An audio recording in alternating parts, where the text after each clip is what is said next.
नागौर के अंदर ये जो रण था वो रणफाड़ चुनाव हुआ। आज से 10 दिन पहले वही सट्टा बाजार 20 से 22 सीटें भारतीय जनता पार्टी को दे रहे थे, परंतु आज जो सट्टा बाजार है वो 17 से 19 सीटें दे रहे हैं भारतीय जनता पार्टी को।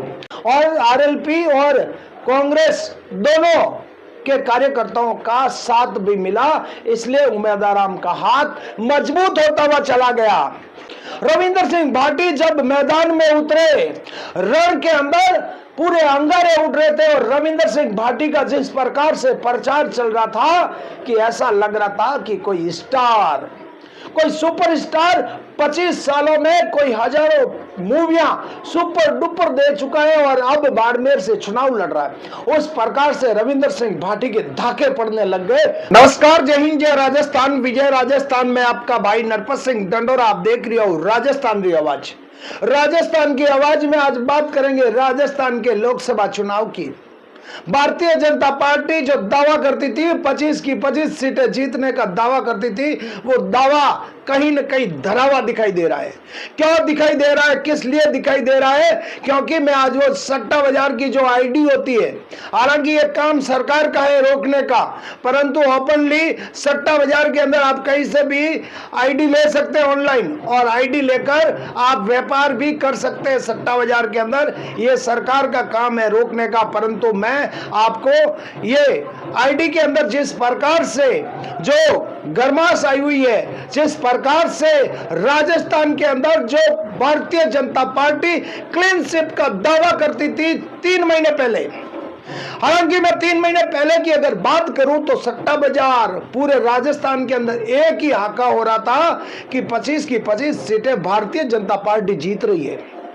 यह अनुमान देखकर कई कांग्रेस के जो बड़े बड़े नेता हैं वो भी चुनाव लड़ने से कतराने लग गए थे।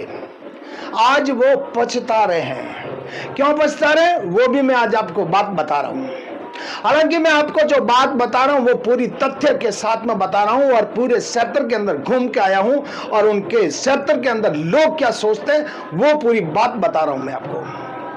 आज से 3 महीने पहले सट्टा बाजार 25 की 25 सीटें भारतीय जनता पार्टी को दे रहे थे, परंतु आज से 10 दिन पहले वही सट्टा बाजार 20 से 22 सीटें भारतीय जनता पार्टी को दे रहे थे, परंतु आज जो सट्टा बाजार है वो 17 से 19 सीटें दे रहे हैं भारतीय जनता पार्टी को। और मेरा दावा है दोस्तों, ये सीटें और भी कम होगी, क्योंकि आज की जो नफा गुणा प्लस करेंगे ना सटोरिये, तब वोटिंग जहां पे कम हुई है वहां पे भी कई सीटें कांग्रेस की तरफ जा सकती है। तो ये जो सट्टा बाजार के जो भाव है ये 14 से 16 सीटों तक आ सकते हैं। अनुमान ये लगाया जा रहा है कि राजस्थान के अंदर कांग्रेस 8 से 9 सीटें या 7 से 8 सीटें जीत सकती है सट्टा बाजार के अनुमान के हिसाब से। अभी भी जो सट्टा बाजार दे रहा है वो 6 सीटें कांग्रेस को दे रहा है, यानी पूरा उलटफेर हो गया है राजस्थान के अंदर। अगर मैं उदाहरण के तौर पर बात करूं तो बाड़मेर के नेता है कैलाश चौधरी। विधानसभा चुनाव के अंदर कैलाश चौधरी ने सोचा भी नहीं होगा कि ऐसा खेल हो जाएगा। विधानसभा चुनाव के अंदर कैलाश चौधरी अपने मन मर्जी से काम कर रहे थे, कद्दावर से कद्दावर नेताओं के टिकट काट रहे थे और किसी भी नेता की सुन नहीं रहे थे। उस वजह से विधानसभा चुनाव के अंदर कई विधानसभा क्षेत्र में कैलाश चौधरी की खिलाफत हो रही थी, परंतु कैलाश चौधरी ने ध्यान नहीं दिया। क्यों ध्यान नहीं दिया वो भी मैं कारण भी बताता हूं दोस्तों। आज कैलाश चौधरी को ऐसा लगा होगा कि लोकसभा चुनाव है, मोदी के नाम से चुनाव होगा, मोदी के नाम से जीत जाएंगे और लोकसभा में पहुंच जाएंगे और मंत्री बन जाएंगे। परंतु कैलाश चौधरी को यह पता नहीं था कि जनता 5 साल का हिसाब मांगेगी। हिसाब जनता ने मांगना शुरू किया और दूसरी तरफ कांग्रेस ने तो बहुत बड़ा खेला कर दिया। कांग्रेस उम्मीदवार बेनीवाल को आरएलपी से उठाकर कांग्रेस ज्वाइन करवा देते हैं और कांग्रेस से प्रत्याशी बना देते हैं। उम्मीदवार बेनीवाल की छवि की अगर बात करूं दोस्तों तो ऐसी छवि है कि 2 बार तो चुनाव हारे हुए हैं। बहुत ही साधारण नेता, मैं तो एक दावा कर सकता हूं हिंदुस्तान के अंदर उमेदवार बेनीवाल जितना सरल स्वभाव का नेता हो ही नहीं सकता है। बिजनेसमैन है, उद्योगपति है, परंतु जो नेचर है वो एक आम लोगों के साथ में घुलता मिलता नेचर है।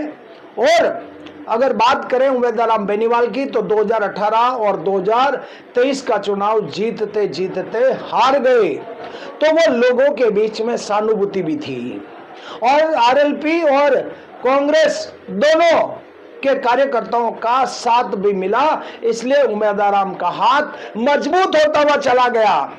दूसरी तरफ कैलाश चौधरी के लिए सबसे बड़ी मुसीबतें खड़ी कर दी रविंदर सिंह भाटी ने कर दी। रविंदर सिंह भाटी जब मैदान में उतरे तब मैदान गर्माश हो गया था। रण के अंदर पूरे अंगारे उठ रहे थे और रविंदर सिंह भाटी का जिस प्रकार से प्रचार चल रहा था कि ऐसा लग रहा था कि कोई स्टार, कोई सुपरस्टार 25 सालों में कोई हजारों मूवियां सुपर डुपर दे चुका है और अब बाड़मेर से चुनाव लड़ रहा है। उस प्रकार से रविंदर सिंह भाटी के धाके पड़ने लग गए बाड़मेर, जैसलमेर और बालोतरा लोकसभा क्षेत्र के अंदर। रविंदर सिंह भाटी की जिस प्रकार से रैलियां हो रही थी, कैलाश चौधरी के पसीने छूटने शुरू हो गए और अब तो कहीं न कहीं सट्टा बाजार भी ये कहने लग गया है कि ये सीट जीतने में कामयाब उम्मीदवार बेनीवाल है, परंतु रविंदर सिंह भाटी भी खेल बिगाड़ सकते हैं। दोस्तों, कोई ये अचंभित बात नहीं होगी कि रविंदर सिंह भाटी कैसे जीत गए। रविंदर सिंह भाटी भी बाड़मेर, जैसलमेर, बालोतरा लोकसभा क्षेत्र से जीत सकते हैं, परंतु जो अनुमान है, जो सट्टा बाजार है, वो उम्मीदवार बेनीवाल की थोड़ी अनुमानित ज्यादा बता रहे हैं, पर रविंदर सिंह भाटी भी जीत सकते हैं। यहां से कैलाश चौधरी की लगभग सट्टा बाजार वाले असंभव जीत बता रहे हैं। हालांकि भारतीय जनता पार्टी के कार्यकर्ताओं से बात करते हैं, वो कह रहे हैं कैलाश चौधरी 3 से 4 लाख वोटों से जीतेंगे। वो उनके पास गणित होगी कोई, परंतु जहां तक सट्टा बाजार है, हम लोग जब क्षेत्र में गए हैं, हमें ऐसा लगा है कि कैलाश चौधरी के लिए मुश्किलें कम नहीं है। अब अगर बात करूं दोस्तों नागौर की, नागौर का जो रण है वो बहुत ज्यादा भीषण हुआ है और नागौर के रण के अंदर जब 2 योद्धा, एक तरफ थी ज्योति मिर्धा जो पहले कई वर्षों तक कांग्रेस के परिवार, पूरा कांग्रेस का था, नाथुराम मिर्धा की पोती, उन्होंने भारतीय जनता पार्टी ज्वाइन की और भारतीय जनता पार्टी उनको, ज्योति मिर्धा को प्रत्याशी बना दिया। तब हनुमान बेनीवाल के सामने एक ही रास्ता बचा था, एक ही बचा था हनुमान बेनीवाल के सामने कि कैसे भी करके कांग्रेस से गठबंधन किया जाए, क्योंकि अगर कांग्रेस से गठबंधन नहीं होगा तो आरएलपी के लिए नागौर की राह आसान नहीं होगी, क्योंकि कांग्रेस भी अपना प्रत्याशी उतारेगी और कांग्रेस प्रत्याशी उतारेगी, दूसरी तरफ आरएलपी सुप्रीमो हनुमान बेनीवाल चुनाव लड़ेंगे, वोट का डिवाइड होगा और ज्योति मिर्धा के लिए जीतना आसान हो जाएगा। तब हनुमान बेनीवाल के जो लिंक है दोस्तों, मैं आपको बात कहता हूं, अब वोटिंग हो चुकी है, मैं आपको एक बात बताना चाहता हूं। हनुमान बेनीवाल को भी मैं बहुत ज्यादा वॉच करता हूं, नजर रखता हूं उनके ऊपर, चाहे वो दिल्ली में है, चाहे जयपुर में है। जो हिंदुस्तान के कद्दावर नेता हैं, चाहे भारतीय जनता पार्टी में ऐसे कई नेता हैं जिनकी दोस्ती हनुमान बेनीवाल से अच्छी है।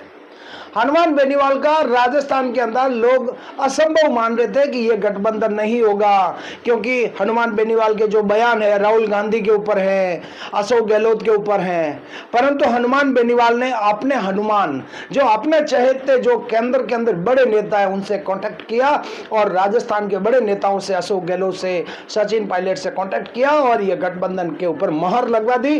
फिर यह चुनाव लड़ा हनुमान बेनीवाल ने। नागौर के अंदर यह जो रण था वो रणफाड़ चुनाव हुआ। विधानसभा का चुनाव तो कहीं इस बार लोकसभा चुनाव के सामने अड़ता ही नहीं है। योद्धा जब मैदान में थे और पब्लिक भी, मैं थोड़ा पब्लिक से भी अपील करना चाहता हूं, अब चुनाव समाप्त हो गए हैं, आपसी जो भाईचारा है, आपसी जो प्रेम है, उसको खराब ना करें। थोड़ा अब चुनाव खत्म हो गए हैं तो गर्मी कम करें। बयानबाजों के दुपाड़े बोल रहे थे, दुपाड़े रिछपाल मिर्धा एक तरफ कमान संभाले हुए बैठे थे पूरी नागौर की। नागौर में भी जब मतदान कम हुआ, ज्योति मिर्धा की एक तरफा सट्टा बाजार जीत बता रहा था, परंतु वोट कम होने के बाद में अब ये भी सीट कई न कई लोग अनुमान लगा रहे हैं कि हनुमान बेनीवाल भी जीत सकते हैं नागौर से। तो ज्योति मिर्धा भी जीत सकती है, परंतु चांस जो है वोटिंग कम होने के बाद में हनुमान बेनीवाल के बढ़ गए हैं। एक सीट की मैं और बात करता हूं दोस्तों। हालांकि सबकी नजर यही है कि यहां से तो भारतीय जनता पार्टी एक तरफा जीत रही है। जी नहीं, ऐसी परिस्थितियां नहीं है। पाली की पीपी चौधरी की भी स्थितियां इतनी मजबूत नहीं है, क्योंकि मैं जब खुद कांग्रेस के नेताओं को पूछा कि क्या हालात है पाली के अंदर, तब उन्होंने कहा ओसिया के अंदर बढ़िया है, भोपालगढ़ के अंदर बढ़िया है और बिलाड़ा के अंदर बढ़िया है। हालत खराब है मारवाड़ जंक्शन, सुमेरपुर और बाली के अंदर।